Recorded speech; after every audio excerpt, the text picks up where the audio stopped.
Assalamualaikum warahmatullahi wabarakatuh. Bismillahirrahmanirrahim. Allahumma aftah alaina hikmataka wa ansyur alaina min khusaini rahmatika ya arhamar rahimin. Bagi pelajar-pelajar sekalian, bagi pelajar darjah 6 Sekolah Agama Sri Sabak Uni khususnya, hari ini kita akan menyambung pembelajaran kita, iaitu mengenai hukuman terhadap orang yang telah dijatuhkan hukuman bunuh bagi mereka yang telah melakukan murtad. Sebelum ni kita dah lihat apakah sebab-sebabnya seseorang itu boleh berlaku murtad. Hari ini kita akan lihat, iaitu kita akan baca sedikit, kemudian kita akan teruskan sehingga al-bughah, iaitu pelajaran yang ketiga. Ini baru pelajaran yang kedua. Okey, hari ini kita baca dahulu. Ini adalah pendapat mazhab Syafi'iyah, iaitu bukannya mazhab bukan jumhur ya. Iaitu di sini hukuman selepas hukuman bunuh tidak wajib dimandikan, tidak boleh disemayangkan kerana haram semayang ke atas semua orang kafir dan tidak harus dikebumikan di tanah perkuburan Islam. Saya baca dulu, kemudian kita rumuskan dengan ringkas. Yang kedua, harus ditanam di tanah perkuburan orang kafir dan harus juga diberi kepada anjing makan, seperti mayat kafir harbi yang boleh diberi kepada anjing untuk memakannya. Kafir harbi ni kafir yang boleh diperangi.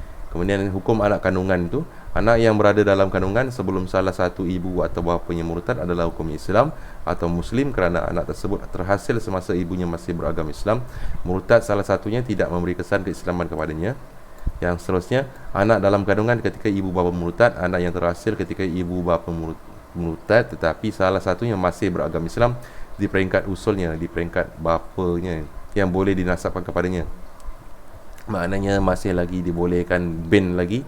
Anak itu dianggap Islam kerana anak itu mengikut usulnya yang masih Muslim, boleh dibangsakan kepadanya walaupun jauh jarak pertalian darah. Kita baca dahulu, saya akan ringkaskan, saya tunjukkan lagi.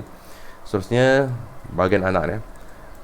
Usul, iaitu ibu bapa yang murtad, anak juga turut murtad jika semua usulnya murtad, tetapi tidak boleh dibunuh sehingga ia hampir ke peringkat baligh.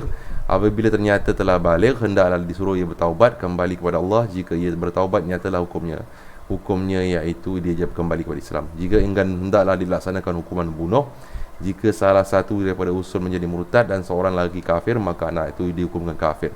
Ini hukuman bagi anak tersebut. Baik, kita lihat apakah yang kita rumuskan, iaitu di sini yang pertama sekali, soal lagi ya. Hukuman selepas hukuman bunuh dijalankan, iaitu bagi diri si mati itu sendiri, diri si mati yang murtad tu, dia tidak boleh dimandikan, tidak boleh ditanam di perkuburan Islam ya. Tidak boleh dimandikan dan tidak boleh ditanam perkuburan Islam. Bagi hukuman terhadap anak kandungannya pula, ada beberapa hukum. Yang pertama sekali, jika anak terhasil semasa penjenayah masih Islam, dia Islam. Jika terhasil semasa penjenayah masih Islam, dia Islam. Jika anak terhasil semasa salah seorang masih Islam, dia Islam. Jika anak terhasil setelah murtad, dia murtad. Okey, itu saja sebenarnya. Anak murtad, apa perlu dibuat? Perlu dinasihat untuk taubat kembali kepada Islam. Kalau tak mau, maka dia perlu dibunuh. Kemudian kita sambung balik semula. Apakah yang terjadi kepada harta bagi orang yang telah melakukan hukuman murtad ini? Harta orang yang murtad ditahan. Segala harta orang yang murtad hendaklah ditahan terlebih dahulu, iaitu mauquf. Mauquf ni iaitu ditahan. Dan harta tersebut diserahkan kepada orang yang adil untuk dijaga dan diuruskan. Mauquf ni dipegang oleh siapa? Oleh kerajaan sebenarnya. Jika dia mati dalam keadaan murtad, nyatalah hilang hak pemilikan terhadap harta tersebut. Harta kita semua ni kalau murtad, maka harta itu bukan harta kita lagi sekali ya. Harta itu akan kekal menjadi miliknya jika ia kembali kepada Islam. Ini bab harta lah. Dia boleh tak diwariskan kepada anak-anak dia? Jawapannya tidak boleh kalau dia dah mati, kerana harta tersebut telah diambil oleh kerajaan kerana dia murtad. Dia hilang pemilikan terhadap harta tersebut. Bagaimanakah cara perbelanjaan terhadap orang yang mati dihukum murtad ni? Satu, perbelanjaan untuk dirinya hendaklah diambil daripada hartanya sendiri. Perbelanjaan untuk orang lain wajib ditanggung harta orang yang murtad.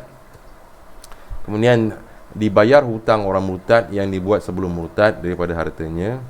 Membayar ganti rugi terhadap apa yang telah dirosakkan semasa murtadnya daripada hartanya, iaitu duitnya kita boleh ambil untuk uruskan pengurusan diri dia sendiri, kemudian untuk dibayar hutang, kemudian untuk dibayar ganti rugi apa yang telah dirosakkan. Baik, kita sambung lagi. Harta orang murtad yang boleh disewa. Segala harta orang yang murtad boleh disewa, sama ada harta boleh alih atau tidak boleh alih. Harta boleh alih ni seperti kenderaan, barang-barang. Tidak boleh alih ni iaitu seperti tanah. Supaya ianya selamat daripada hilang, boleh kita ambil sewa. Bayar kepada siapa sebenarnya? Bayar kepada kerajaan, bukan kepada orang murtad. Pengurusan harta orang murtad yang batal dan sah. Segala pengurusan harta orang murtad jika bagi sesuatu yang tidak menerima ta'liq. Ta'liq ni yang berkait seperti jual beli, gadai atau hebah adalah hukumnya batal. Pengurusan harta orang murtad yang kita uruskan situ ada berkaitan jual beli, gadaian, hebah, hukumnya batal. 2.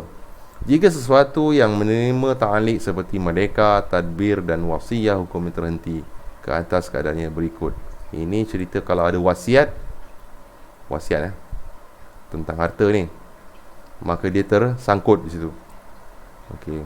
Jika ia kembali kepada Islam, nyatalah sah pengurusan harta tersebut.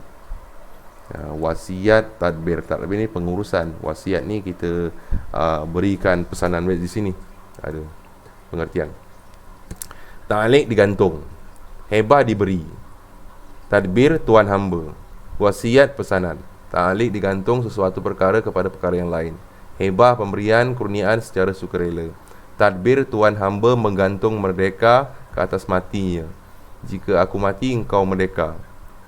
Wasiat pesanan pemberian khairat daripada harta yang digantung dengan mati.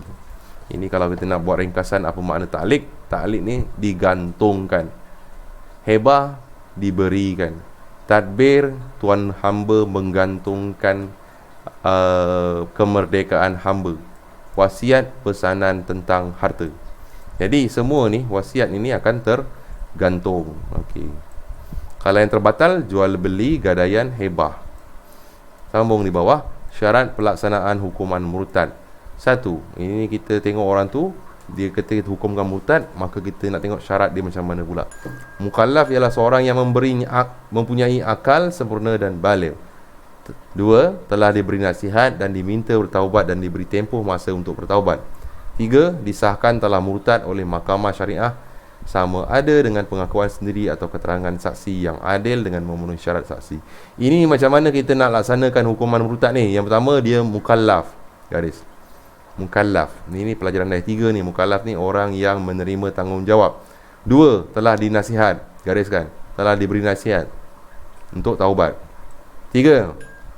Disahkan murtad oleh mahkamah, bukan orang lain yang senang-senang menjatuhkan hukuman murtad. Okey. 1 mukallaf, 2 nasihat, 3 disahkan oleh mahkamah, dia murtad. Okey, sambung lagi. Apakah kesan buruknya apabila seseorang itu murtad? Yang pertama sekali iaitu kemurkaan Allah Ta'ala, mendapat murka Allah dan berdosa besar. 2. Menghuni neraka jahanam. 3. Keluarga berpecah belah. 4. Harta tidak dapat diwarisi. Okey. Yang kita tengok di sini iaitu ada kaitan dengan harta, ada kaitan dengan keluarga, ada kaitan dengan diri sendiri. Okey, kaitan dengan diri ni 1 dan 2 diri sendiri 3 kepada keluarga, 4 kepada harta. Apakah hikmahnya meninggalkan perbuatan murtad? Yang pertama, terpelihara agama diri daripada anasir-anasir murtad.